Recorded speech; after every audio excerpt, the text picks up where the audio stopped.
ஹீரோயின்ஸா இருந்தாலும் தான் சொல்றேன். அப்புறம் யாரும் வரலையேன்றத குத்தத்தை சொல்லி காமிச்சுட்டே இருக்கீங்கல்ல, அந்த அந்த சொல்ற நேரத்துக்கு ஒரு 5 நிமிஷம் ப்ரே பண்ணலாம்.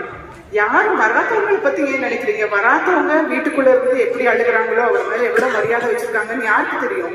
வந்தவங்களை பார்த்து ரவி அண்ணா வந்து ஒரு தடவை சொன்னாரு, நம்ம ஒரு கல்யாணத்துக்கு போனா கூட அந்த கல்யாணத்துல வந்து வாங்க வாங்க எப்படி இருக்கீங்க அப்படின்னு சொல்லுவாங்களாம். அதுக்கப்புறம் என்ன வீட்டுல யாரும் வரலையா?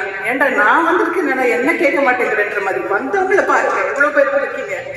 வராதவங்களை பிடிச்சி நீங்க ஏன் அப்படி இவங்க வரல அவங்க வரல அந்த ஹீரோயின் வரல? எனக்கு தெரிஞ்சு இன்னைக்கு ஹீரோயின்ஸ் வந்து இவ்வளவு பேர் நடிச்சிருக்காங்க. இன்னைக்கு ராதா மேடம் பார்த்தேன், அம்பிகா மேடம் பார்த்தேன், அப்புறம் வேற ஹீரோயின்ஸ் யாரையுமே காணோம். வரலன்றதுக்காக அவர் மேல பாசம் இல்லைன்றது அர்த்தமா? யாரையும் குறை சொல்லாமல் நல்லபடியா நம்மளுடைய ஹெல்த்தை பார்த்து நல்ல ஒரு டிசிப்ளினா ஒரு டிக்னிஃபைடா இருந்துட்டாலே வாழ்க்கை ரொம்ப நல்லா இருக்கும். அவருடைய மனசு ஆசைப்படுறது